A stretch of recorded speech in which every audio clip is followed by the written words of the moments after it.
Welcome to Metrology and Instrumentation. Today I'm going to go over a numerical example with you in details. This numerical example would actually suggest ways that we can reduce uncertainty in our equation and in our actually method of measuring a certain phenomena. We are dealing with what we call an obstruction type flow meter. This could be an orifice type. It could be other types, venture or nozzle. So this type of a flow meter would actually be able to help us calculate the flow itself. So okay, there we go. Here's the schematics of this flow meter. As you can see, there are points 1 and 2 along this flow meter. Delta P is the change in pressure that is measured from point 1 to point P. So there's a delta P that exists between point 1 and 2. Also, point 1 is characterized by a P1 and a T1. The equation that help us that help us the relationship between an area, temperature, and flow constant is shown here as well. Okay, so in the problem, it is stated that we are required to calculate the percent uncertainty in the flow mass rate for the following conditions. The conditions are given. The uncertainty associated with each parameter is also given. Some of these uncertainty, they're from the experiment itself. Some of them are in the measurement. Some of them is from the calibration. In this equation, C is the empirical discharge coefficient. A is the flow area. P1 and P2 are upstream and downstream pressures respectively. R is the gas constant for air. That's the flow meter. And T1 is the upstream temperature expressed here in degree Rankine.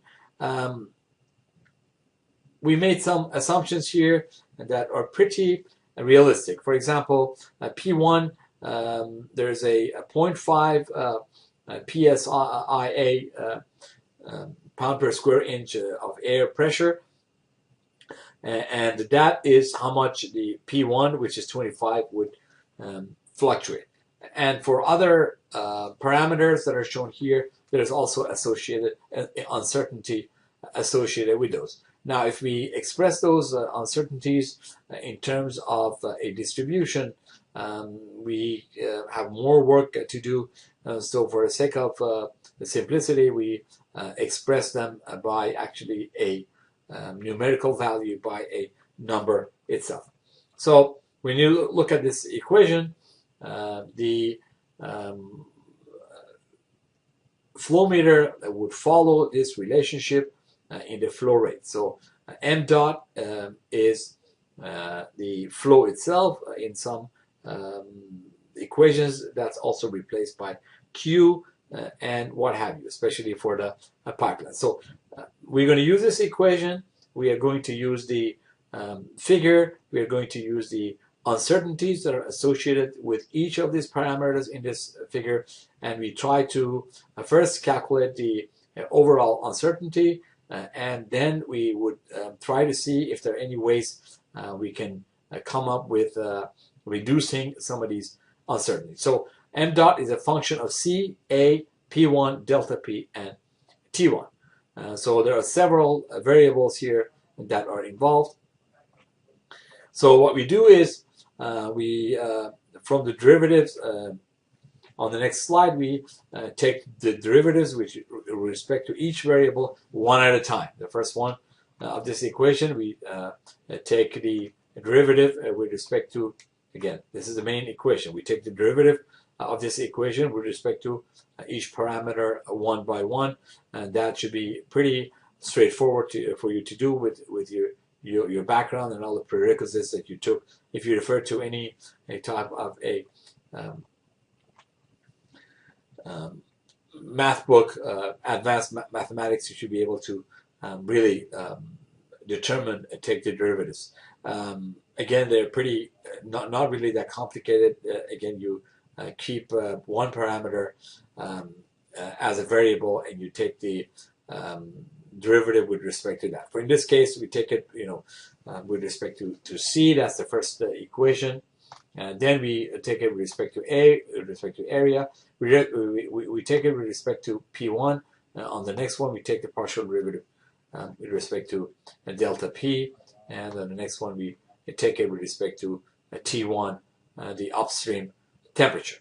That would give us the value of each of these derivatives. What we simply do is now we are going to divide W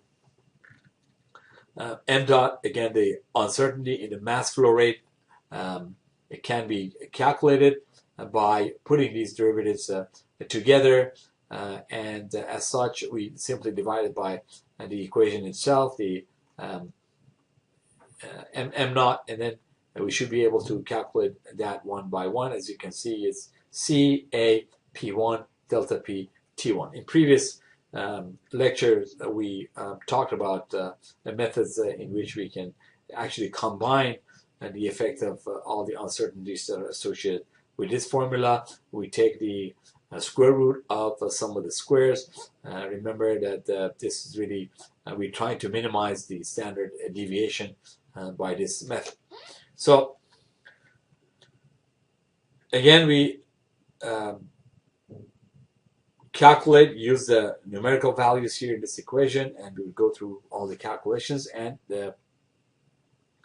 we would come up with 1.172% after pulling our calculators out, and go through these numbers one by one as shown here. So we simply inserted the numerical values for the quantities to obtain the percent uncertainty in the mass flow rate as such. So we can make some comments here.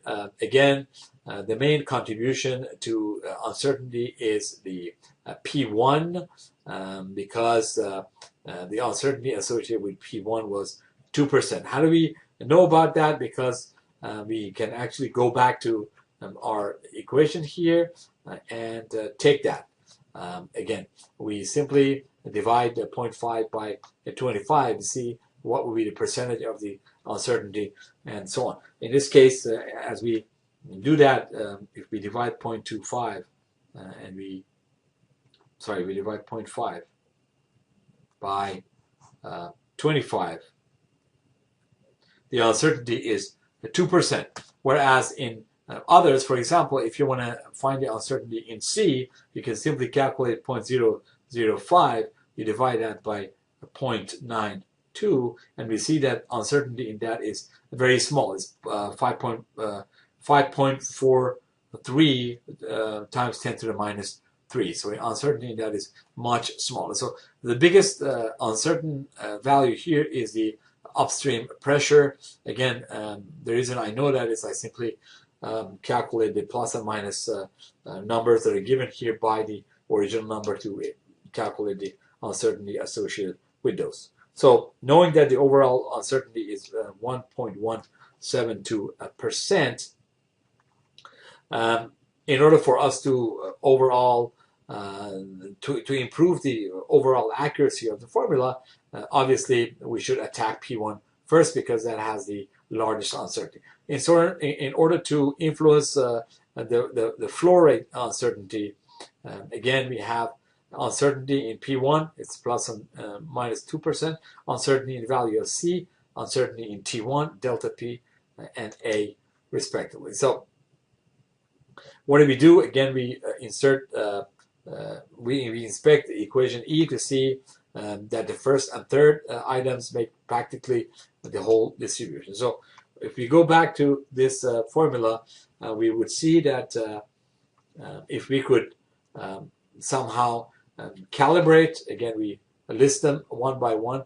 If we could come up with a better measurement for P1, obviously, since the contribution of the amount of uncertainty that exists in P1 is pretty high, then if we can somehow reduce that uncertainty, then our overall uncertainty would be reduced. Next, if we can do that with the constant value C, that's more difficult to do.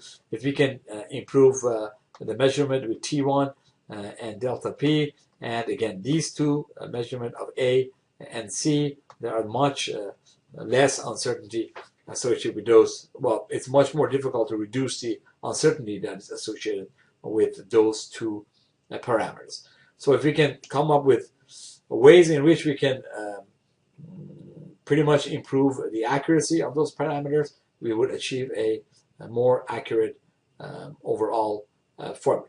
So later on, we would take a look at how we can actually some of these discharge values, discharge coefficient is actually considered. So that was an example I wanted to go over with with you guys, a numerical example and ways to reduce uncertainty. But again, we need to go back and look at the formula and the discussion that we had in previous lectures, in which I talk about how we can actually come up with the overall uncertainty of the equation with uncertain with variables that each has uncertainty associated with them, and that would help us to understand this problem better. Thank you.